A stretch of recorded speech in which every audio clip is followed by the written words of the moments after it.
Hello बच्चों, welcome to Biology Extrema, where we teach biology from the basics with extreme.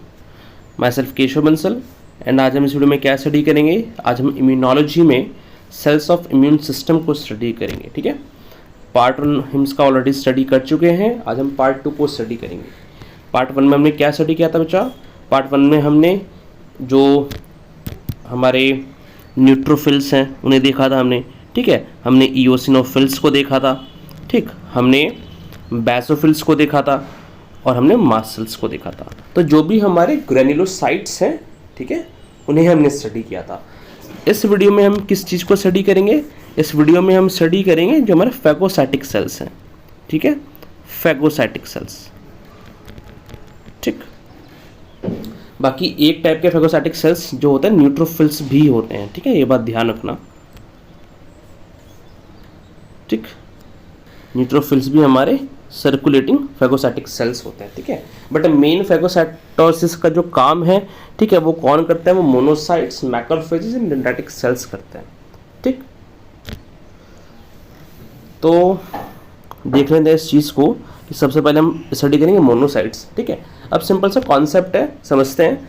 ये हमें diagram में show किया गया है कि ब्लड स्ट्रीम है। ठीक है, ब्लड स्ट्रीम में क्या होगा? ब्लड स्ट्रीम में हमें क्या दिख रहा है? मोनोसाइट्स जो है वो सर्कुलेट कर रहे हैं। ठीक है, अब यूजुअली ये होता है कि ब्लड स्ट्रीम में मोनोसाइट्स होंगे, वे वहाँ सर्कुलेट करते रहेंगे। जब कोई इन्फेक्शन होगा, जब किसी इन्फेक्शन का टाइम होगा, उस टाइम पर ये क्या करेंगे? माइग्रेट करेंगे जिस भी टिश्यू में इन्फेक्शन हो रहा है। ठीक है, और वहाँ पर माइग्रेट करने के बाद या तो मैक्रोफेज में ये जो है ट्रांसफॉर्म हो जाते हैं, डिफरेंशिएट कर जाते हैं। ठीक है, या फिर डेंड्राइटिक सेल्स में डिफरेंशिएट कर जाते हैं। ठीक है, तो हमें इस चीज़ से दो चीज़ें पता चली है कि जो मोनोसाइट्स होंगे वे कहाँ मिलेंगे? वे ब्लड स्ट्रीम में मिलेंगे, टिश्यूज़ में नहीं मिलेंगे। ठीक है, टिश्यूज़ में ये नहीं मिलेंगे। जबकि जो मोनोसाइट्स और डेंड्राइटिक सेल्स हैं वे सर्कुलेशन में नहीं मिलेंगे। वे कहाँ मिलेंगे? वे टिश्यू मिलेंगे। तो कह सकते हैं कि टिश्यू रेसिडेंट सेल्स हैं। ठीक है, इतनी बात तो क्लियर हो गई होगी आपको। अब इसमें एक प्लस पॉइंट और ये है कि हमने जो बात करी कि जो मैक्रोफेज और डेंड्राइटिक सेल्स हैं वे मोनोसाइट से बने हैं। ठीक है, बट टोटल स्टोरी ये नहीं है। ठीक है, कंप्लीट स्टोरी क्या है कि कुछ हम कह सकते हैं कि some macrophages and some dendritic cells they may be derived from monocytes. ठीक है, यानी कुछ मैक्रोफेजेस इस तरह से बने होंगे कि मोनोसाइट्स जो थे ब्लड में सर्कुलेट कर रहे थे, इन्फेक्शन हुआ, टिश्यूज में आ गए और मैक्रोफेजेस में कन्वर्ट हो गए। ठीक है, फिर डेंड्राइटिक सेल्स में कन्वर्ट हो गए। ठीक, कुछ के साथ ऐसा हो सकता है।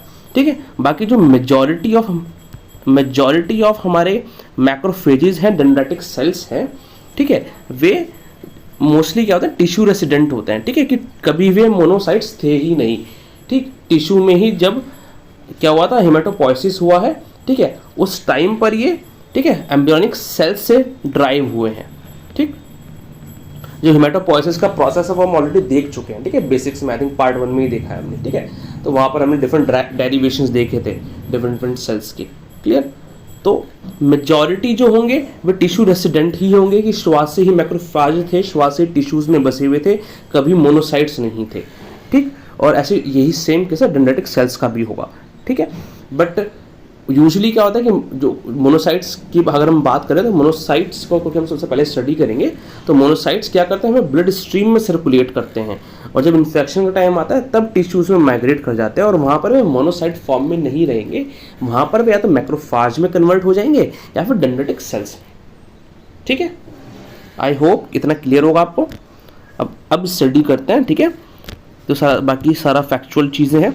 ठीक, तो हमने कहा ये फैगोसाइटिक सेल्स हैं, मोनोन्यूक्लियर फैगोसाइटिक सेल्स सर्कुलेट करेंगे ब्लड स्ट्रीम में। ठीक, टिश्यूज में नहीं मिलते और टिश्यूज में माइग्रेट कर जाएंगे इन्फेक्शन के टाइम पर। किस में कन्वर्ट हो जाएंगे? मैक्रोफेजेस में कन्वर्ट हो जाएंगे, डेंड्राइटिक सेल्स में कन्वर्ट हो जाएंगे। ठीक है, फिर हम बात करते हैं मैक्रोफेजेस की। अब मैक्रोफेजेस ये भी ऑब्वियसली बात है फैगोसाइटिक सेल्स हैं। ठीक है, ये कहाँ मिलेंगे? टिश्यूज में मिलेंगे। डेंड्राइटिक सेल्स भी टिश्यूज में मिलेंगे, दोनों ब्लड स्ट्रीम में नहीं मिलेंगे। ठीक, अब इनकी दो ओरिजिन्स हो सकती है जैसा कि हमने बात की थी। ठीक, या तो ये कभी मोनोसाइट हुआ करते थे, ब्लड स्ट्रीम में सर्कुलेट कर रहे थे, इन्फेक्शन के टाइम पर माइग्रेट जब मोनोसाइट्स कर रहे हैं टिश्यू में तब ये कन्वर्ट हुए मैक्रोफेजेस में। ठीक, या फिर और जो मेजॉरिटी केसेस में होता है कि ये हमेशा से ही टिश्यूज में प्रेजेंट थे। ठीक है, टिश्यूज़ में ही रह रहे थे, टिश्यू रेसिडेंट थे, वहीं पर जो हेमाटोपोइसिस का फॉर्मेशन जो प्रोसेस चला है उसी से ही एम्ब्रियोनिक सेल्स से, बेसिकली स्टेम सेल से ये ड्राइव हुए हैं। ठीक है, तो सबसे पहले हम बात कर लेते हैं जो सर्कुलेटिंग मोनोसाइट्स हैं। ठीक है, अच्छा, अब एक टर्म आती है, एक तो ये क्या करेंगे, जो भी हमारे मोनोसाइट्स हैं, जो भी हमारे मैक्रोफाजिस हैं, ठीक है, दोनों की ही बात कर लेते हैं, चाहे सर्कुलेटिंग है चाहे एम्ब्रियोनिक सेल्स से बने हैं ये।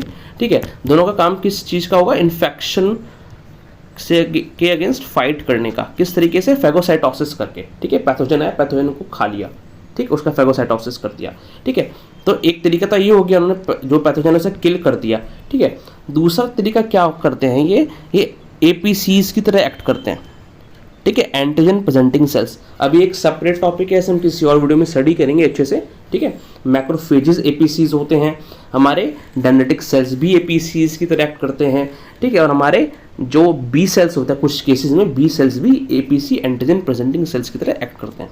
शॉर्ट में हम बात करें क्या होते हैं, एंड जैसे नाम सजेस्ट कर रहा है बेटा, एंटीजन प्रेजेंटेशन। ठीक है, एंटीजन प्रेजेंटिंग सेल्स हैं तो क्या करेंगे, एंटीजन प्रेजेंटेशन करेंगे टी हेल्पर सेल्स को। ठीक है, ये हम देखेंगे टी हेल्पर सेल्स क्या होता है, जब B and T cells study करेंगे, टी सेल्स की ही एक सब टाइप है। ठीक है, तो उससे ये एंटीजन प्रेजेंट करते हैं। ठीक है, बिकॉज हमें पता है मैक्रोफेजेस और डेंड्रिटिक सेल्स हमारे इन्नेट इम्यून सिस्टम का पार्ट है। ठीक है, तो इन्नेट इम्यून सिस्टम के बाद क्या होता है, एडेप्टिव इम्यून सिस्टम एक्टिवेट होता है। तो यही जो एपीसीज हैं, यही जाकर टी हेल्पर सेल्स को एक्टिवेट करते हैं, तब जाकर एडेप्टिव इम्यून जो रिस्पॉन्स है, ठीक है, जो एडेप्टिव इम्यून रिस्पॉन्स है वो जनरेट होता है इस तरीके से। ठीक है, तो इस शॉर्ट में आपको बता दिया मैंने कि एपीसीज का फंक्शन क्या है, मतलब क्या है। ठीक है, अब हम देख लेते हैं कि जो हमने बात की है कि कुछ शुरुआत से ही टिश्यू रेसिडेंट मैक्रोफाजेज हैं, जो हमेशा से ही टिश्यूज़ में रहे हैं। ठीक है, तो जिस भी पर्टिकुलर टिश्यू में होंगे उस हिसाब से भी अडेप्ट कर गए होंगे, तो सर्टेन इनके डिफरेंसेस हैं। ठीक है, और स्पेसिफिक नेम्स गिवन है, तो इन्हें हम स्टडी करते हैं। तो वीडियो को आगे कंटिन्यू करने से पहले कुछ एक इंपॉर्टेंट मैसेज है। अगर आपको वीडियो अच्छा लग रहा है तो वीडियो को लाइक करें, चैनल को सब्सक्राइब करें, एंड जो भी वीडियोज़ हैं उन्हें शेयर करें ताकि और की हेल्प हो सके। एंड प्लीज़ डोनेट करें ओनली 10 रुपीज़ पर मंथ। इससे आपकी लाइफ में, मेरी लाइफ में एंड इस वर्ल्ड में डिफरेंस क्रिएट होगा, and I will be more motivated कि मैं आपको ये नोबल सर्विस प्रोवाइड कर सकूँ, better books and tech buy कर सकूँ। A small help from your side will create a huge difference. Okay, thank you and let's continue the topic.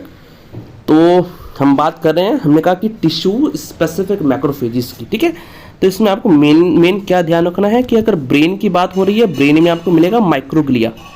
ठीक है, लंग की बात हो रही है तो एल्वियोलर मैक्रोफाज, लिवर की बात हो रही है तो कफर सेल्स। ठीक है, जो मैंने एरो से दिखा रहा हूँ वो इंपॉर्टेंट है, ध्यान रखना। स्किन की बात हो रही है तो लैंगरहैंस सेल्स।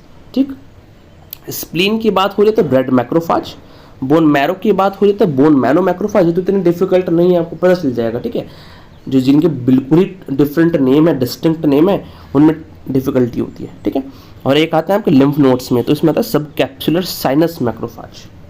ठीक है, तो ये कुछ इंपॉर्टेंट टिश्यू रेसिडेंट मैक्रोफाजेस थे। ठीक, अब हम बात करते हैं डेंड्रिटिक सेल्स की। अब जो डेंड्रिटिक सेल्स होते हैं, जैसा उसमें था कि कुछ मोनोसाइट से जो हैं वो उससे भी ड्राइव हो सकते हैं कि मोनोसाइट सर्कुलेट किया टिश्यू में और फिर डेंड्रिटिक सेल्स में कन्वर्ट हो गया। ठीक है, लेकिन उनकी जो क्वांटिटी होती है कुछ ही होती है। मेजरली जो होते हैं same in the case of macrophage कि बोन मैरो से ड्राइव्ड होंगे। ठीक है, बोन मैरो में हेमाटोपोइसिस के टाइम पर जिस भी टिश्यू में प्रेजेंट है वहाँ पर ये फॉर्म होंगे। ठीक है, अब क्या होता है, इनके पास क्या मिलेगा, हमें क्लास सेकंड MSC मॉलिक्यूल मिलेगा। ठीक है, और ये सेम मॉलिक्यूल हमें एपी उसके पास जो मैक्रोफाजेस हैं, ठीक है, उनके पास भी मिलेगा, साथ में बी सेल्स के पास भी प्रेजेंट होता है। जो भी हमारे एपीसीसी की तरह एक्ट करेंगे, एंटीजन प्रेजेंटिंग सेल्स, उनके पास आपको क्लास सेकंड MSC मॉलिक्यूल मिलेगा। क्यों मिलेगा, क्या रोल है इसका, ये हम जब एपीसीस पढ़ेंगे तभी स्टडी करेंगे। ठीक है, तो जो क्लास सेकंड MSC मॉलिक्यूल है वो आपको मिलेगा। ठीक है, इसकी हेल्प से हम क्या करेंगे, टी हेल्पर सेल्स को एंटीजन प्रेजेंट करेंगे। ठीक है, ये सेम कहानी मैक्रोफाजेस में भी होगी। ठीक, और उसके बाद हम जो एडेप्टिव इम्यून रिस्पॉन्स है उसे क्या करेंगे, जनरेट करेंगे। ठीक है, और ये भी हमारे क्या है बच्चों, ये भी हमारे फैगोसाइटिक सेल्स है। ठीक, ये भी फैगोसाइटोसिस करते हैं, मैक्रोफाजेस भी फैगोसाइटोसिस करते हैं। ठीक है, अब इसी से मिलता जुलता एक टर्म आता है जिसे हम कहते हैं फॉलिकुलर डेंड्राइटिक सेल्स। ठीक, अभी फॉलिकुलर डेंड्राइटिक सेल्स क्या बला है, ठीक है। तो ये नाम तो है इनका डेंड्राइटिक सेल्स, ठीक है, और कुछ मिलते जुलते भी डेंड्राइटिक सेल्स की तरह हैं, ठीक है, बट यहाँ पर थोड़ी सी डिफरेंसेस हैं और मेजर डिफरेंसेस हैं। क्या क्या डिफरेंसेस हैं? तो सबसे पहली बात है बोन मैरो से अराइज नहीं करते, ठीक है। ये आपको कहाँ पे मिलेंगे? आपको लिम्फ नोड्स में मिलेंगे, ठीक, लिम्फ नोड्स में जहाँ पर बी सेल्स प्रेजेंट होंगे बहुत सारे, वहाँ प्रेजेंट होंगे, ठीक है। और ये कैसे हैं? ये नॉन फेगोसाइटिक सेल हैं, ठीक है, फेगोसाइटोसिस परफॉर्म नहीं करते, ठीक, ना ये क्लास सेकंड एमएससी मॉलिक्यूल इनके पास होता है, उसे भी एक्सप्रेस नहीं करते। तो मतलब ये टी हेल्पर सेल को एंटीजन प्रेजेंट नहीं करेंगे, ठीक है। तो इसलिए ये क्या नहीं है? ये एंटीजन प्रेजेंटिंग सेल नहीं है। तो करते क्या है भाई फिर ये क्या करते हैं? हमने कहा कि लिम्फ नोड्स में प्रेजेंट होंगे, ठीक है, और वहाँ पर क्या जो रिच होता है, किसमें? बी सेल्स में रिच होता है यूजुअली, ठीक है, उस रीजन में, ठीक है। तो बी सेल्स को ये क्या करेंगे? जो भी एंटीजन आएगा, ठीक है, उसे पकड़ के इम्यून कॉम्प्लेक्स फॉर्म कर लेंगे अपनी सरफेस पर, ठीक है, फेगोसाइटोसिस नहीं करेंगे, ठीक है। एंटीजन प्रेजेंटेशन ये अभी भी करेंगे, देखो एंटीजन प्रेजेंटेशन ये अभी भी करेंगे। अब antigen presentation antigen presenting cell भी करते हैं, एंटीजन प्रेजेंटेशन ध्यान से सुनना, एंटीजन प्रेजेंटिंग सेल भी करते हैं, एपीसीज जिन्हें हम कह रहे हैं। जब हम बात करें एपीसीज की, तो पर्टिकुलर एंटीजन प्रेजेंटेशन जो करते हैं, किसे करते हैं? टी हेल्पर सेल को करते हैं, ठीक है, ठीक। तो जब हम कह रहे हैं कि क्लास सेकंड एमएससी मॉलिक्यूल नहीं है, मतलब ये एंटीजन प्रेजेंटिंग सेल्स नहीं है, तो ये एंटीजन प्रेजेंटेशन किसे नहीं करेंगे? टी हेल्पर सेल को नहीं करेंगे, ठीक। तो ये करते क्या है? ये जो बी सेल्स हैं, बी सेल्स पर कोई एंटीजन प्रेजेंट करते हैं, बी सेल्स को, ना कि टी हेल्पर सेल्स को, ठीक है। इसलिए एंटीजन प्रेजेंटिंग सेल्स नहीं है, बट ये एंटीजन प्रेजेंटेशन करेंगे, ठीक। कैसे करते हैं? ये फेगोसाइटोसिस होकर नहीं करते, ठीक है। तो ये क्या करेंगे? ये एंटीजन को पकड़ लेंगे और इम्यून कॉम्प्लेक्स फॉर्म कर लेंगे, यानी अपनी सरफेस पर चिपका के रख लेंगे। फिर जो बी सेल्स हैं, बी सेल्स को एंटीजन प्रेजेंट करेंगे, ठीक है। फिर बी सेल्स जो होते हैं वे फर्दर अपना इम्यून रिस्पॉन्स जनरेट करते हैं, ठीक है। तो आई होप आपको जो वीडियो है, जो टॉपिक है, वो क्लियर होगा, ठीक। सो अगर आपको वीडियो अच्छा लगा तो वीडियो को लाइक करें, चैनल को सब्सक्राइब करें, एंड जो भी सारे वीडियोज़ हैं हमारी उन्हें शेयर करें ताकि हेल्प हो सके। And thank you so much, see you next time.